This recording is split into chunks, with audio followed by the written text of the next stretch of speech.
आज हम जुड़े हैं यहाँ पे एलर्जिक राइनाइटिस के बारे में बात करने के लिए। एलर्जिक राइनाइटिस जैसा कि नाम ही बता रहा है, एक एलर्जिक प्रॉब्लम है। ये आजकल इस मौसम में बहुत ज़्यादा कॉमन है और बहुत सारे मरीज इस प्रॉब्लम की वजह से परेशान रहते हैं। हम ये देखते हैं कि बहुत लोगों को एलर्जिक राइनाइटिस की वजह से काम से छुट्टी लेनी पड़ती है। बहुत लोगों को इसकी वजह से लंबी दवाइयाँ लेनी पड़ती हैं, एंटी एलर्जिक्स पे रहना पड़ता है और ये बहुत कम लोगों का टाइम पे डायग्नोज हो पाता है, क्योंकि अक्सर ये सोचा जाता है कि सर्दी जुकाम तो सीजन के साथ आता है और चला जाता है, किसी को ज़्यादा रहता है किसी को कम रहता है। पर एलर्जिक राइनाइटिस है, उसका इलाज लेना है नहीं लेना, इस चीज़ को लेकर हमेशा एक कंफ्यूजन रहती है। सो एलर्जिक राइनाइटिस में राइनाइटिस जो शब्द है, राइनाइटिस वर्ड, वो बताता है कि ये नाक से होने वाली इन्फ्लेमेशन है।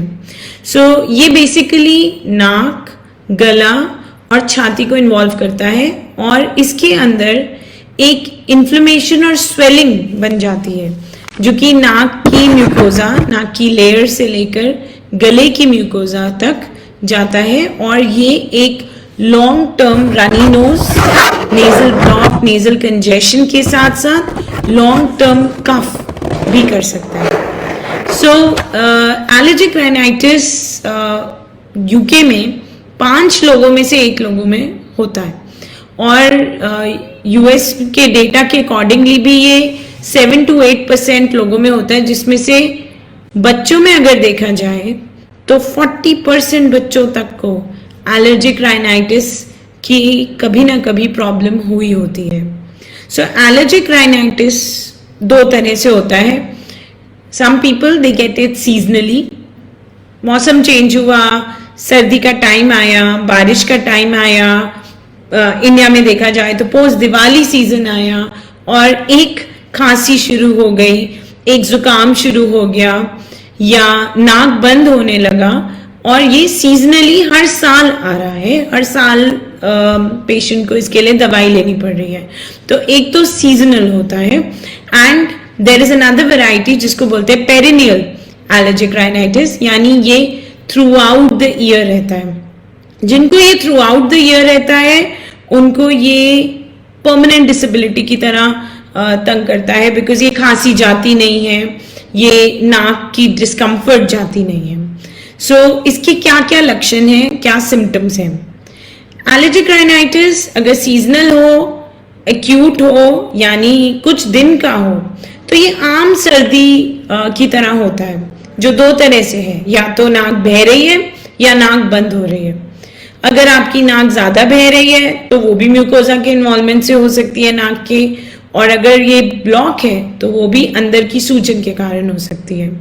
यहाँ पे इस शॉर्ट लिविंग सिम्टम के लिए जब 3-4 दिन 5 दिन के लिए ऐसा होता है, उसके लिए हमें ज्यादा लंबा ट्रीटमेंट नहीं देना पड़ता। यूजुअली हम स्टीम लेते हैं, हम एंटी एलर्जिक टैबलेट्स लेते हैं और उससे हमारे सिम्टम्स कंट्रोल हो जाते हैं। पर जिन लोगों में ये प्रॉब्लम लंबी रहती है या जिन लोगों में नाक बंद होने के कारण नींद आने में दिक्कत रहती है, जिनको इसके वजह से चेस्ट इन्वॉल्वमेंट हो जाती है, खांसी रहती है, गले में खराश रहती है, उन लोगों को इसके लिए स्पेसिफिक ट्रीटमेंट लेना जरूरी है। बिकॉज हम ये बोलते हैं कि 1 एयरवे 1 डिजीज, जो नाक से शुरू होती है एलर्जी, वो कभी ना कभी अनकंट्रोल्ड होने पे नाक के आसपास भी जाएगी, तो वो कॉम्प्लिकेशंस अराइज करता है, वो एस्थमा का कारण बन सकता है, वो साइनोसाइटिस का कारण बन सकता है। तो जिनको लॉन्ग लास्टिंग नेजल इश्यूज होते हैं, बार बार नाक बंद हो रहा है, बार बार छींकें आ रही हैं, छींकें आना एक बहुत कॉमन सिम्टम है। जिन लोगों को सुबह उठकर लगातार 8, 10, 12 छींकें आती हैं, उनको एलर्जिक राइनाइटिस की प्रॉब्लम की बहुत ज्यादा चांसेस हैं। सो सिम्टम्स या सीजनली देखेंगे या थ्रू आउट द ईयर दिखेंगे, और सिम्टम्स इन सब सिम्टम्स से from runny nose to nasal block vary करेंगे। बहुत लोगों को जब साइनस इन्वॉल्व हो जाता है इसकी वजह से तो उन्हें एक सिरदर्द बना रहता है, आंखें भारी रखती हैं। कुछ लोग बोलते हैं कि नाक तो बंद नहीं है, आप बता रहे हैं कि नेजल ब्लॉक है, बट नाक बंद नहीं है। जब वो एक नाक बंद करके उससे सांस लेने की कोशिश करते हैं और फिर दूसरी नाक से लेने की कोशिश करते हैं, देन वी रियलाइज कि हाँ, एक तरफ और दूसरी तरफ में डिफरेंस है। ऐसे में ओवरऑल कैपेसिटी में फर्क नहीं पड़ता। जब आप एक्सर्शन करते हैं, जब आप भाग रहे हैं, जब आप एक्सरसाइज कर रहे हैं, जब आप बहुत लंबी बात कर रहे हैं, उस टाइम एक अड़चन नाक में फील हो सकती है, गले में फील हो सकती है और एक खांसी आ सकती है जो कि पेशेंट को ट्रबल कर सकती है। ये भी एलर्जिक राइनाइटिस का एक बहुत कॉमन सिम्टम है। एक और चीज जो बहुत कॉमनली देखी जाती है वो होती है post nasal drip. Post nasal drip का मतलब पोस्ट यानी पोस्ट नेजल मतलब नाक के पीछे, और ड्रिप मतलब कुछ बलगम, कुछ रेशा हमें गले में हमेशा आता है और अटकता है। बहुत लोगों की आदत होती है कि वो नाक में एक गहरी सांस लेकर नाक में जो भी अड़चन होती है उसको हटाने की कोशिश करते हैं और फिर वही रेशा उनकी गले में, उनकी गर्दन में आता है, वो इन्हें इरिटेट करता है और इरिटेट करने के बाद उसकी वजह से खांसी आती है। और ये खांसी एक लॉन्ग लास्टिंग खांसी होती है जो हम रियलाइज नहीं करते कि हर बार हमारे नाक से कुछ अंदर जाने की वजह से होता है, जिसको आमतौर पे रेशा बोलते हैं। So this post nasal drip is also a very common symptom of allergic rhinitis। और ये post nasal drip long standing cough बन जाता है, ये अस्थमा में कन्वर्ट हो सकता है, ये थ्रोट में इरिटेशन दे सकता है। ये भी एक बहुत कॉमन सिम्टम है एलर्जिक राइनाइटिस का। बच्चों में अक्सर जिनको एलर्जिक राइनाइटिस होता है उनकी नाक हमेशा बहती रहती है और बच्चे बार बार नाक पहुंचते हैं तो उन्हें एक क्रीज लाइन जिसको हम बोलते हैं वो बन जाता है, पिगमेंटेशन स्टार्ट हो जाता है नाक में। इसके साथ साथ बच्चा रात को सो नहीं पाता एंड बहुत बार पेरेंट्स आते हैं और हमें बोलते हैं कि रात को हमेशा खांसी छूट जाती है and he can not sleep. And the reason why he is not sleeping is that नाक में इतना कंजेशन, इतना इन्वॉल्वमेंट है दैट थ्रोट में वो आ रहा है and the child is coughing. So this is also one symptom जो एलर्जिक राइनाइटिस की तरफ इशारा करता है।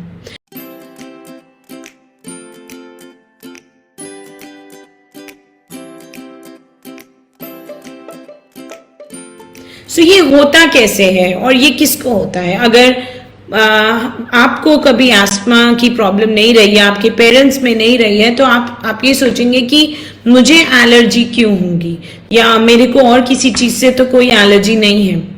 देखिए, हमारी जेनेटिक प्रीडिस्पोजिशन के बेसिस पे और हमारे एक्सपोजर के बेसिस पे कई बार कुछ एलर्जेंस होते हैं जो हमारी बॉडी में इनहेल होने के बाद हमारे मास्ट सेल्स में जाकर लग जाते हैं आईजीई एंटीबॉडी बना के। सो आईजीई एंटीबॉडी शरीर प्रोड्यूस करता है उनके अगेंस्ट और वो उन्हें पहचान लेता है कि ये चीज मेरे लिए ठीक नहीं है। फ्यूचर में जब भी आप उस एलर्जन से कांटेक्ट में आते हैं तो वो आईजी एंटीबॉडीज की वजह से फर्दर रिएक्शन होते हैं और एंटीबॉडीज बनते हैं और कुछ केमिकल मीडिएटर्स रिलीज होते हैं जो कि स्वेलिंग, कंजेशन, रेडनेस, ब्लॉकेज हमारी नाक से लेकर गले तक की सतह में करते हैं। And this is the reason why ये एलर्जिक राइनाइटिस शुरू हो जाता है। अब ये एलर्जेंस क्या हो सकते हैं? ये डस्ट हो सकता है, डस्ट माइट्स हो सकते हैं।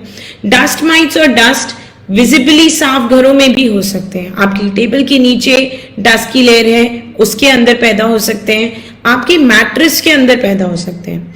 ऐसा देखा गया है कि जब आप मैट्रेस खरीदते हैं तो उसका जो वेट है, अगर आप उसको 5-6 साल के बाद मेजर करेंगे तो वेट आपको कई गुना ज्यादा मिलेगा। एंड दिस इज बिकॉज हमारा जो स्किन शेड होता है, जो डस्ट जाती है, वो सब उसके अंदर एब्जॉर्ब हो जाती है।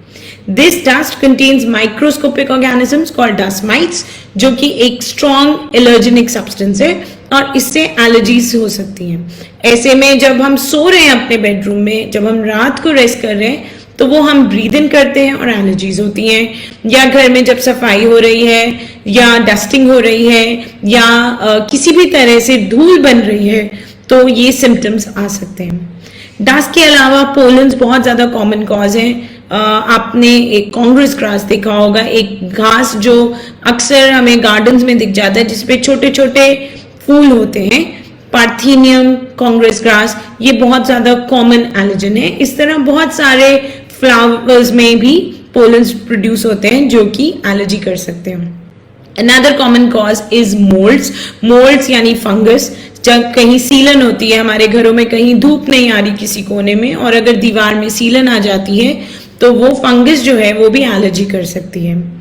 Other agents can be dog dander, cat dander. So pet owners जिनके घर में पेट्स हैं उनको एलर्जीज होना बहुत कॉमन है, बिकॉज उनके डॉग और कैट के स्किन से एलर्जेंस शेड होते हैं। सो एलर्जिक राइनाइटिस किसी एलर्जन की वजह से होता है। लेस कॉमनली फूड एलर्जेंस भी ये इंड्यूस कर सकते हैं, but what we have seen is कि ज्यादातर ये इनहेल्ड एलर्जेंस होते हैं। और अगर आप इन एलर्जन से बच सकते हैं then that is the first treatment for your allergic rhinitis, क्योंकि आपको उसे अवॉइड करना।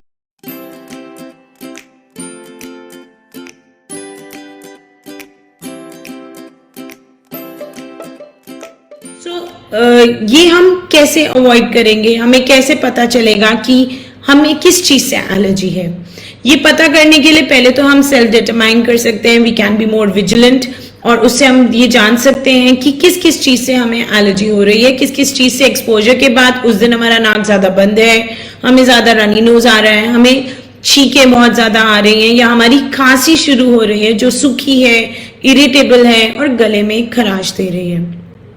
कुछ टेस्ट भी अवेलेबल हैं जिनमें एलर्जी टेस्ट होते हैं। एलर्जी टेस्ट भी किए जा सकते हैं, बट उनका एक स्पेसिफिक रोल है। हमें ये पता होना चाहिए हम किसके अगेंस्ट एलर्जी टेस्ट कर रहे हैं, because there are hundreds and thousands of things जिनके अगेंस्ट हम एलर्जी चेक कर सकते हैं। सो एलर्जी टेस्ट में स्किन प्रिक टेस्ट यानी स्किन पे होने वाली चेक जो करते हैं, जिसमें हम एक एलर्जन इंस्टॉल करते हैं और उसका रिएक्शन देखते हैं, वो ज्यादा फायदेमंद होता है। अगर हम प्रेफर करें तो हम स्किन प्रिक टेस्ट को गोल्ड स्टैंडर्ड मानते हैं, बट इसके अलावा कुछ ब्लड टेस्ट भी होते हैं जो हमें बता सकते हैं कि किस चीज से एलर्जी है। जिन लोगों को लॉन्ग लास्टिंग सिम्टम्स हैं उनका डिटेल्ड नेजल एग्जामिनेशन जरूरी है, ताकि हमें अंदर कोई ग्रोथ, कोई म्यूकस में स्किन, अंदर की जो स्किन होती है, जो म्यूकोजा होती है, उसमें स्वेलिंग, ब्लॉकेज ये दिख सके। अगर जिसकी नाक टेढ़ी है, डीएनएस डिविएटेड नेजल सेप्टम, उसके अंदर ये ज्यादा होगा, सो उसके अंदर हम चेंजेस देख पाए। इसके साथ साथ कई बार हमें साइनस के एक्सरे, सीटी स्कैन्स और चेस्ट के एक्सरे की जरूरत भी पड़ती है, ताकि हम ये जान सके कि प्रॉब्लम कहाँ है। इस तरह हम यूजुअली काफी कॉन्फिडेंस से डायग्नोज कर सकते हैं कि ये एलर्जिक राइनाइटिस है। फॉर पेशेंट जिसमें हमें फिजिकल एग्जामिनेशन लिमिटेड रहता है, उसमें हम नेजल एंडोस्कोपी करके भी इसके बारे में पता कर सकते हैं। सो हम कब हेल्प सीख करें? आपको लगता है कि आपको भी खांसी आती है जो ड्राई है और सीजन के साथ बहुत मुश्किल से जा रही है, आपको भी बहुत छींकें आती हैं, पर क्या ये नॉर्मल सी के अंदर है या यहाँ पे कोई प्रॉब्लम है और हमें जाकर डॉक्टर से मिलना है? सो हेल्प तब सीख करें जब ये आपकी नींद को अफेक्ट कर रही है, जब आपकी ये डेली लाइफस्टाइल को अफेक्ट कर रही है, जब आपको लगता है कि आपकी परफॉर्मेंस इसकी वजह से अफेक्ट हो रही है, एंड जब ये इतनी लंबी हो जाए कि 4 हफ्ते से ज्यादा आपको ये सिम्टम्स ट्रबल कर रहे हैं, तो डेफिनेटली आपको हेल्प सीख करनी है। अवॉइडेंस इज वन थिंग जिसे हम इसको प्रिवेंट कर सकते हैं, बट जब तक हम इसको इवैल्यूएट नहीं कर लेते तब तक हम राइट ट्रीटमेंट नहीं दे सकते।